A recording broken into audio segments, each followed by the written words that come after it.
Hare Krishna, Radhe Radhe. Welcome back to my channel friends. आपका दिन मंगलमय हो और आज आप मेरी कथा सुन रहे हैं, मेरे चैनल पे आए हैं, तो इसके लिए आप सभी का बहुत बहुत धन्यवाद। चलिए आज शुरू करते हैं वैशाख मास महात्म के आगे की कथा। आज हम वैशाख मास महात्म 9वें की कथा करेंगे, मतलब चैप्टर 9।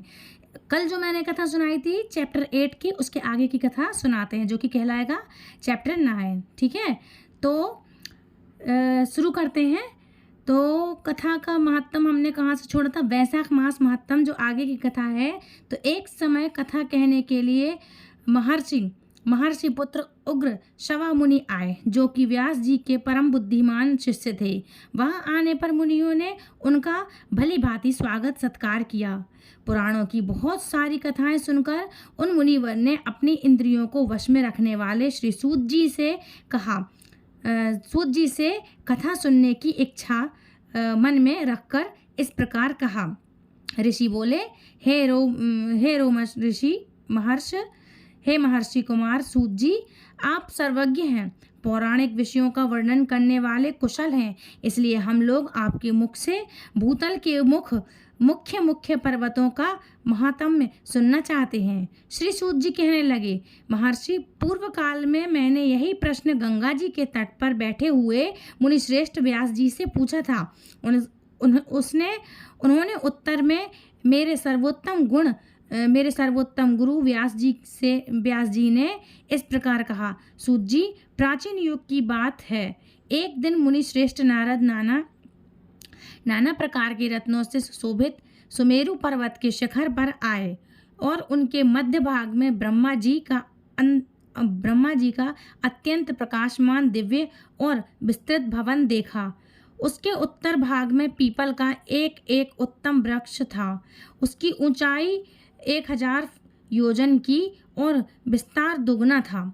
उस पीपल के मूल भाग के पास अनेक प्रकार के रत्नों से युक्त दिव्य मंडल बना हुआ था, जिसमें वैदूर्य मोती और मणियों के द्वारा वास्तविक ग्रह बनाए गए थे। वह दिव्य मंडप नए नए रत्नों से चिंतित और दिव्य तोरणों यानी बाहरी फाटकों से सुशोभित था। उसका मुख्य द्वार पुष्प राग मणि का बना हुआ था, जिसका गोपुर 7 मंदिर का था। चमकते हुए हीरे से बनाए गए 2 किवाड़ उस द्वार की शोभा बढ़ा रहे थे। उस मंडप के अंदर प्रवेश करके देवर्षि नारद ने देखा कि दिव्य मोतियों का एक मंडप है, उसमें वैदूर्य मणि की वेदी बनी हुई है। महामुनि नारद जी उस ऊंचे मंडप के ऊपर चढ़ गए। वहां उस मंडप के मध्य भाग में एक बहुत ऊंचा सिंहासन भी था, जिसकी कोई तुलना नहीं है। उस मध्य भाग में सहस्त्र दलों से सुशोभित दिव्य कमल था, जिसका रंग सफेद था। सहस्त्र चंद्रमा के समान उस कमल की दिव्य आभा थी।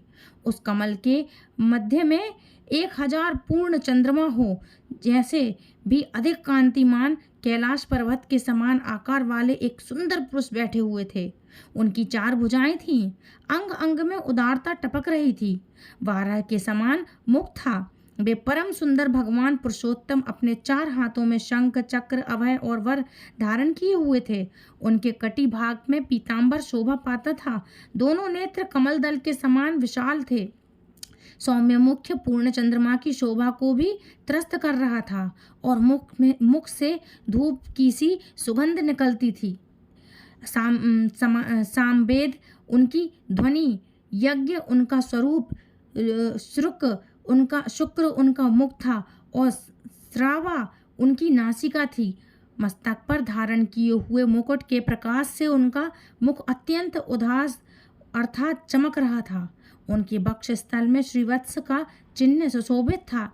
श्वेत यज्ञोपवीत धारण करने से उनके श्री अंगों की शोभा और भी बढ़ गई थी। उनकी छाती चौड़ी और विशाल थी। वे कौतुप्य मणि की दिव्य प्रभा से ददद और पमान मतलब दिग्धमान हो रहे थे। श्री ब्रह्मा, वशिष्ठ, अत्रि, मार्कंडेय देवेश्वर भगवान के पास जाकर नारद जी ने प्रणाम किया और पृथ्वी को धारण करने वाले उन वाराह भगवान का दिव्य उपनिषद मंत्रों से स्तवन करके अत्यंत प्रसन्न होकर वे उनके पास ही खड़े हो गए। इतने में ही दिव्य दंतु भी बच उठी। उसके बाद वहाँ पृथ्वी देवी का शुभ आगमन हुआ। रत्नों सहित समुद्र के समान दिव्य वस्त्र धारण करके वे बड़ी शोभा पा रही थीं। इला और पिपला नाम की 2 सखियां भी उनके साथ थीं। उन दोनों के लाए हुए फूलों को पृथ्वी देवी ने भगवान वराह के चरणों में बिखेर दिया और देवेश्वर को प्रणाम करके वे दोनों हाथ जोड़ करके उनके आगे खड़ी हो गईं। तब भगवान वराह ने कहा, हे पृथ्वी देवी, मैं तुम्हें शेषनाग के सुखदायक मस्तक पर बिठाकर और संपूर्ण विश्व को तुम्हारे ऊपर स्थापित करके पर्वतों को तुम्हारा सहायक बनाकर यहाँ आया हूँ। फिर यहाँ तुम किस लिए आई हो? पृथ्वी देवी बोली, भगवान, आपने पाताल से मेरा उद्धार करके ऊंचे रत्न सिंहासन की तरह शेष नाग के रत्न युक्त मस्तक पर जो सहस्त्र फनों से सुशोभित है मुझे बैठाया है उस पर। इस प्रकार मुझे भली भांति स्थित करके मुझे धारण करने में समर्थ पुण्यमय पर्वतों को भी मेरे ऊपर स्थापित किया है जो आपके ही स्वरूप हैं। हे महाबाहु पुरुषोत्तम, उन पर्वतों में से जो मेरे आधारभूत मुख्य पर्वत हैं, आप कृपया मुझे उनका परिचय दीजिए। तब श्री भगवान वाराह कहने लगे, सुमेरु, हेवा, विंध्याचल, मंदराचल, गंध, मादन, शाल, ग्राम, चित्रकूट, मानवार, परियात्रा, महेंद्र, मलय, सह सिंहासन, रेवत तथा मेरुपुत्र अजन जो बड़ा भारी है, स्वर्णमयी, यह सभी श्रेष्ठ पर्वत तुम्हारे आधार हैं। मैंने देव समूहों और ऋषि समूहों के साथ इन पर्वतों का सेवन किया है। माधवी, इनमें जो भी श्रेष्ठ पर्वत है मैं उनका यथार्थ वर्णन करता हूँ। सुनो देवी, शालिग्राम, सिंघल तथा गिरिराज, गंध, मादन, यह उत्तम शैल हिमालय की ओर उत्तर दिशा में स्थित हैं। वासुदेव, अब मैं दक्षिण दिशा में प्रधान पर्वतों का नाम बताता हूँ। अरुणाचल, हस्ती पर्वत, ग्रंथाचल और घाटिका चल, ये सभी श्रेष्ठ पर्वत छेर नदी के समीपवर्ती हैं। हस्ती पर्वत से 5 योजन उत्तर स्वर्णमुखी नामक उत्तर नदी बहती है। उसी के उत्तर तट पर कमला सरोवर है, जिसके किनारे सुखदेव जी को वर देने वाले तथा भक्तों की पीड़ान तक बालभद्र जी के साथ रहा करते थे। शुद्ध चित्त वाले वानप्रस्थ मुनि सदा उनकी आराधना करते थे। कमला सरोवर से उत्तर 2 कोसों की दूरी पर कल्प वृक्षों से सुशोभित श्रेष्ठ वन में श्री वेंकटा कृष्ण का महान आश्रय है। वह शैलराज 1 योजन ऊंचा और 7 योजन चौड़ा है। वह समूचा पर्वत स्वर्णिम है। उसके शिखर रत्न धारण करने वाले हैं। इंद्र आदि देवता, वरिष्ठ मुनीश्वर, सिद्ध, साध्य, मरुण गण, दानव, दैत्य, राक्षस तथा रंभा आदि अप्सराएं वहाँ नियम पूर्वक निवास करती हैं। नाग, गरुण और किन्नर वहाँ तपस्या किया करते हैं। इन सबसे सेवित सैनिकों, नदियाँ तथा इनका दर्शन भी बड़ा पुण्यदायी है। हे पृथ्वी देवी, उस पर्वत पर उनके अनेक प्रकार के दिव्य सरोवर शोभा पा रहे हैं। माधवी, अब मैं तुम्हें नारायण गिरी का महत्व बतलाता हूँ। ध्यान से सुनो, ध्यान देकर आप सुनना। देवता, ऋषि तथा सनकादिक योगी सतयुग में अंजन गिरी, त्रेता में नारायण गिरी को, द्वापर में सिंहाचल को और कलयुग में श्री वेंकटगिरी पातर में पहुंचकर भी गिरिराज वेंकटाकुलम विष्णु लोक को जाता है। उस पर्वत पर जो 6 प्रधान तीर्थ हैं, उनका समय अनुसार तब मैं बताऊंगा। पर्वतमाला में वेंकटकुलम, जिसे शेषाचलम पहाड़ी की 7वीं चोटी का नाम है, जो कि आंध्र प्रदेश में स्थित है। 12 भगवान कहते हैं, माघ मास में जब भगवान सूर्य कुंभ राशि में स्थित हो, तब मघा नक्षत्र युक्त महातिथि पूर्णिमा को गिरिराज वेंकटाचल पर जो कुमारधारी का नाम वाली पुष्करणी है, वह समस्त लोगों को पवित्र करने वाली हो जाती है, जिसके तट पर कृतिका और अग्नि से उत्पन्न पार्वती नंदन स्कंद देव सेना के साथ भगवान विष्णु का पूजन करते हुए निवास करते हैं।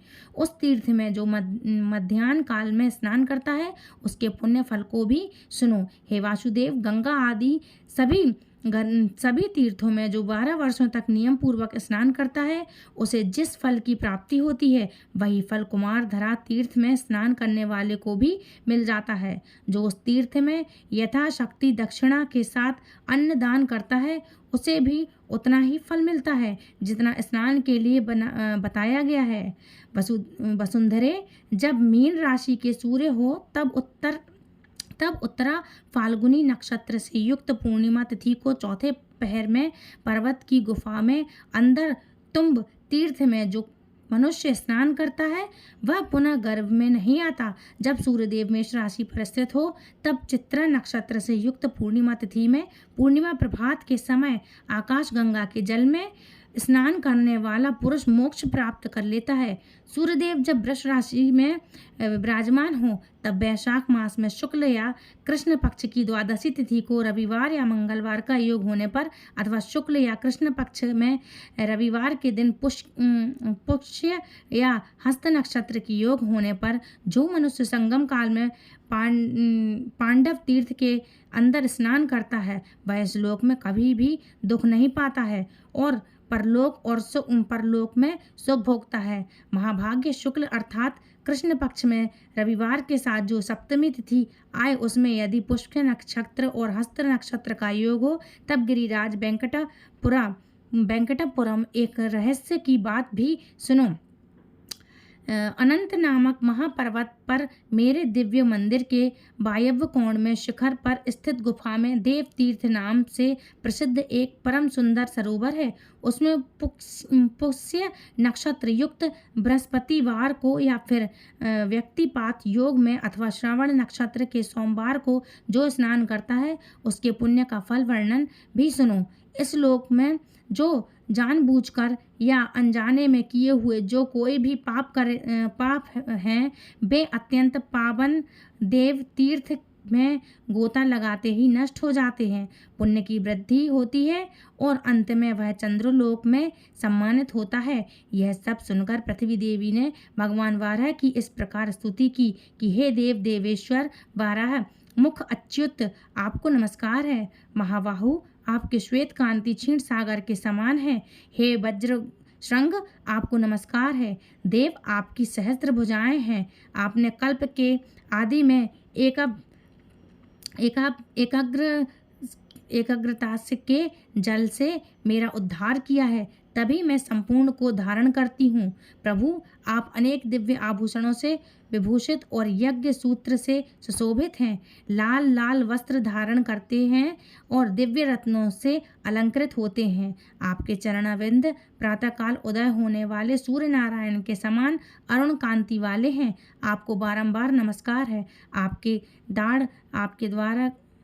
दाढ़ का अग्रभाग बाल चंद्रमा के समान शोभा पाता है। आपका बल और पराक्रम महान है। आपके श्री अंगों में दिव्य चंदन का आलेख लगा हुआ है और कानों में तपाए हुए सोने के कुंडल झिलमिला रहे हैं। आप इंद्र नीलमणि से प्रकाशमान स्वर्णमयी बंद से विभूषित हैं। हे महाबली, आपने अपनी दाढ़ के अग्रभाग में हिरण्याक्ष नामक दैत्य का वक्ष स्थल चीर डाला था और आपके नेत्र खिले हुए पुष्प कमल के समान परम सुंदर हैं। आप अपने दिव्य मुख से समावेद के मंत्रों का गान करते समय मेरे मन को मोह लेते हैं। विशाल लोचन ब्रह्मा जी और भगवान शिव आपके चरणों की वंदना करते हैं। आपका श्री विग्रह सर्व विद्यमान है। आप शब्दों की पहुँच से परे हैं। आपको बारंबार नमस्कार है। हे आनंद विग्रह, हे अनंत काल, काल आपको नमस्कार करता है। इस प्रकार स्तुति करके पृथ्वी देवी ने भगवान के चरणों में प्रणाम किया। यह देखकर भगवान वाराह देव के नेत्र हर्ष से खिल उठे। उन्होंने पृथ्वी देवी को साथ लेकर गरुड़ पर होकर वहां से भ्रष्व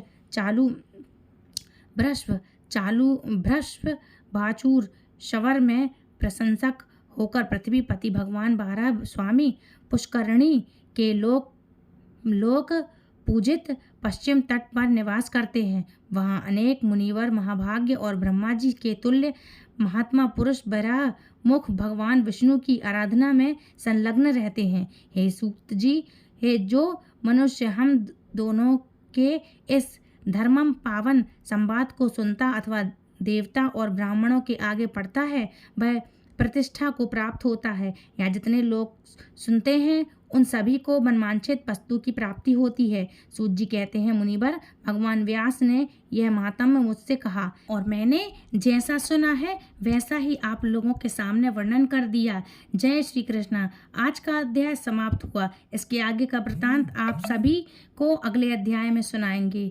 अगर आज की यह कथा आपको पसंद आई हो तो प्लीज़ वीडियो को लाइक ज़रूर कीजिएगा, और अगर आपने अभी तक हमारा चैनल सब्सक्राइब नहीं किया है तो प्लीज़ सब्सक्राइब करके बेल आइकन को प्रेस कर लीजिएगा। भूलिएगा मत आने वाली नोटिफिकेशन ताकि आपने आने वाली नोटिफिकेशन सबसे पहले आप तक पहुंचे। और इसी तरह की कथा मैं आपके लिए लाती रहूंगी, तो मेरे चैनल से जुड़िए और दूसरों तक शेयर ज़रूर किया कीजिए, ठीक है। इसके बाद नेक्स्ट वीडियो में मैं मिलूंगी आगे की कथा लेकर किसी और नई जानकारी के साथ। तब तक के लिए राधे राधे, हरे कृष्णा, हरि बोल।